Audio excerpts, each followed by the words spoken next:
Eccoci ancora insieme. Allora, abbiamo capito l'importanza di questo progetto che coinvolge, per cercare di integrare sempre più nella realtà sociale, culturale, linguistica e poi economico-produttiva persone che sono un po' più fragili perché vengono da altri paesi, possono essersi donne anche nella nostra realtà, ma sono fuori dal mercato del lavoro e il lavoro è fondamentale.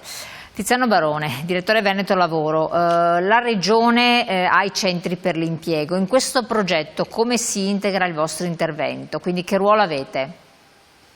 Beh, il nostro ruolo è semplice ed è legato proprio allo scopo della struttura dei centri per l'impiego, sostanzialmente di fornire a tutte le persone che non hanno lavoro e lo cercano, una possibilità di incrociare un'occasione di lavoro oppure un'occasione di politica attiva, cioè o di formazione o di tirocinio o di accompagnamento al lavoro. In particolare questo progetto ha a che fare con tutta l'area legata in particolare alle persone svantaggiate,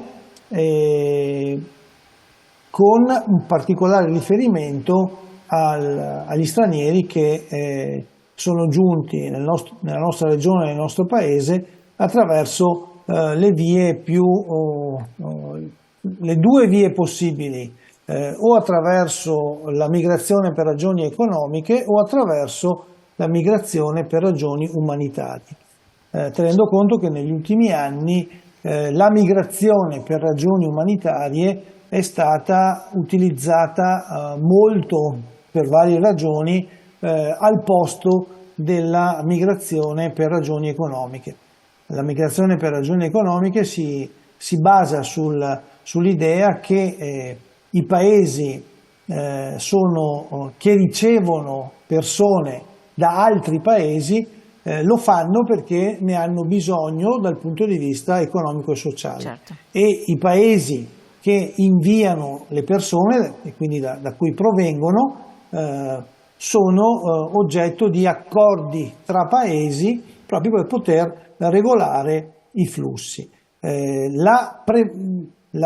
L'apparente prevalenza di migrazioni per ragioni umanitarie ha spostato il baricentro sull'emergenza. Da questo punto di vista, fortunatamente questo governo da un paio d'anni ha rimesso in ordine la logica della migrazione per ragioni economiche con un sistema di flussi più semplificato e soprattutto ha attivato il meccanismo di ricerca e selezione all'estero, che non era mai partito con i governi precedenti e finalmente in questo momento garantisce dei flussi extra quota da paesi con cui il governo ha stipulato accordi di reciprocità. Quindi vuol dire che arrivano delle persone su richiesta a seconda delle esigenze delle aziende, certo, e poi però una volta che arrivano vengono formate qui sul territorio? No, non solo, vengono selezionate e formate alla lingua italiana, quindi selezionate rispetto alle competenze nel paese di provenienza, formate alla lingua italiana nel paese di provenienza, e quando arrivano qua possono già essere disponibili a lavorare. Questa è un'iniziativa legata al cosiddetto articolo 23 della norma sui flussi migratori, sulle migrazioni, che da un anno e mezzo finalmente è stata ripresa in modo serio e adeguato. A noi questa misura che nasce da molto tempo non è mai stata utilizzata. Per quel che riguarda questo progetto, i centri per l'impiego hanno un ruolo importante per mettere a contatto già i potenziali richiedenti, le potenziali aziende con quelli che sono i lavoratori? Allora, noi dal punto di vista dell'incontro tra domanda e offerta operiamo sia direttamente con le imprese, ma anche molto attraverso gli intermediari che sono autorizzati o alla gestione delle politiche del lavoro oppure alla intermediazione. Da questo punto di vista noi quello che l'attività prevalente che facciamo è quella di vagliare la persona dal punto di vista delle competenze, della capacità, delle disponibilità e attribuire una profilatura che ci consenta di graduare l'intervento secondo le necessità e i bisogni. Devo dire che sul versante dei flussi migratori l'intervento principale, non solo per chi arriva in modo, come dire, secondo ragioni economiche, quindi cercando un lavoro certo, dal paese, ma per ragioni umanitarie, il problema della lingua e quindi della conoscenza della lingua italiana a un livello minimo, base, è fondamentale. Teniamo conto che in questo momento nella nostra regione su 5 milioni di residenti, di abitanti, abbiamo un 10% che sono stranieri e gli extracomunitari, cioè i non comunitari, sono il 70%, sono più di 360.000 persone. chiaro. E ogni anno gli ingressi per motivi o di lavoro o per motivi di ricongiungimenti familiari sono circa 20.000.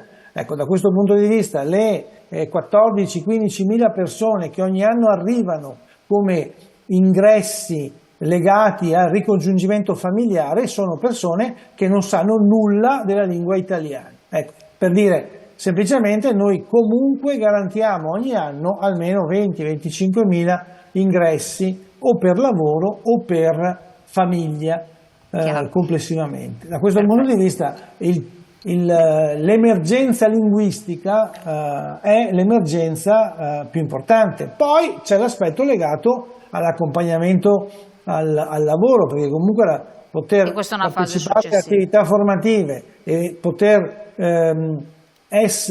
come dire, avvicinarsi ai servizi in modo semplice, evitando come dire, di essere intercettati dai caporali, questo è un punto chiave. Però l'aspetto linguistico è la base, e di conseguenza la conoscenza delle regole minime dello stare nella nostra regione, nel nostro paese, è fondamentale. Questo è un punto su cui bisogna continuamente insistere. Questi progetti hanno lo scopo non solo di attivare gli immigrati che sono presenti già nel sistema dei centri per l'impiego, ma anche i migranti che sono presenti, per esempio, nei centri di raccolta. Per farli stimolarli, insomma, a intraprendere un percorso di conoscenza della lingua. Grazie mille, direttore. Altri canali di Resti sempre con noi. Resti sempre con noi. Roberto Tominetti, abbiamo detto quindi il primo step è la lingua. Voi li intercettate ancora che arrivano non attraverso questa nuova normativa che è diventata operativa, di cui ci parlava il direttore generale, ma con gli sbarchi sostanzialmente. E qual è la difficoltà? Perché il titolo è emblematico, empowerment, vuol dire acquisire la consapevolezza di sé, l'identità, scoprire quali sono anche le proprie propensioni. Quindi è tutto un lavoro di tirar fuori quello che la persona è per diventare un cittadino consapevole, ma anche che può realizzarsi con il lavoro. La lingua, come diceva il direttore, è fondamentale, è la base, la cultura dove arrivi, in che paese sei, è strategico, ma che cosa riscontrate voi in queste persone? Quale gap, quale difficoltà c'è principalmente? Con che consapevolezza arrivano? Ma guardi, allora... Due parole proprio. Rispetto ai due canali di flusso, uno, quello che diceva giustamente il direttore di Veneto Lavoro, è quello dei decreti flussi.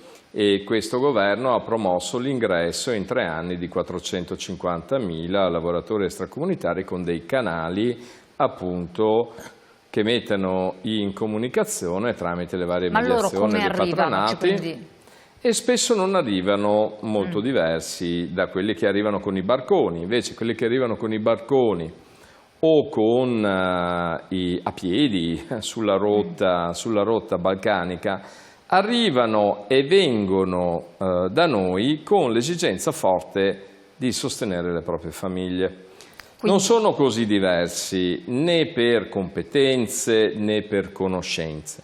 Se noi e quando noi, se ci fossero ancora più iniziative come queste promosse dalla Regione Veneto da Veneto Lavoro e raccolte dagli enti di formazione, certo, e in parte anche dal mondo della cooperativa, riuscissimo a moltiplicare questi interventi, perché comunque il bisogno di manodopera sembra non essere per nulla saziato nonostante questi numeri importanti. Allora, mettendo in fila una serie di politiche intelligenti che partono chiaramente dalla conoscenza. Chiudiamo perché siamo in chiusura?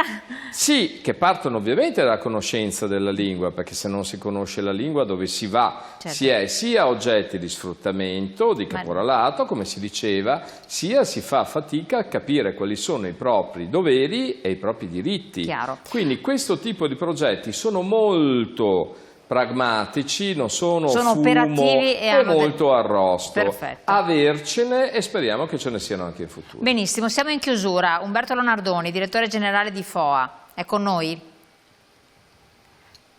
Allora, eccolo qua, una battuta di chiusura, e soprattutto ci sono prospettive a questo punto di una prosecuzione con questo tipo di progettualità?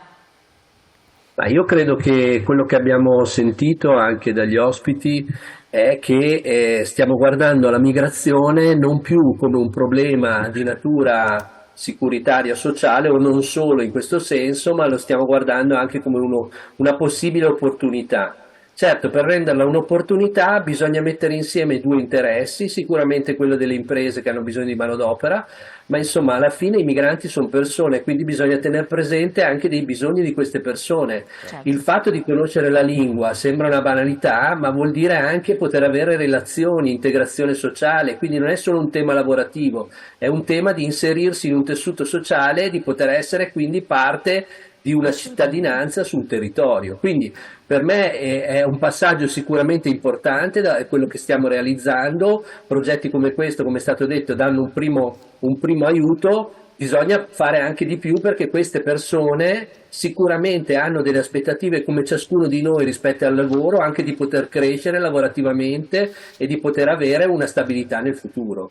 Questo è fondamentale, io la ringrazio. Siamo giunti al termine, allora ringrazio Umberto Lonardoni, direttore generale di FOA, che abbiamo visto un centro di formazione professionale. Grazie di essere stato qui con noi, anche collegato Tiziano Barone, direttore di Veneto Lavoro, e naturalmente grazie di aver partecipato a Roberto Toninetti, che è vicepresidente Cooperativa Levante, direttore naturalmente, e ci ha raccontato queste esperienze di successo. Grazie a questo progetto Free, che è un progetto particolarmente significativo, avrà un proseguo, perché la parte successiva è poi l'entrata nel mondo del lavoro in modo consapevole, strategie di empowerment per comunità di migranti. Free sarebbe formazione e reti per l'empowerment e l'emancipazione. Codice del progetto 2790 0001 425 2024, partner anche la regione del Veneto.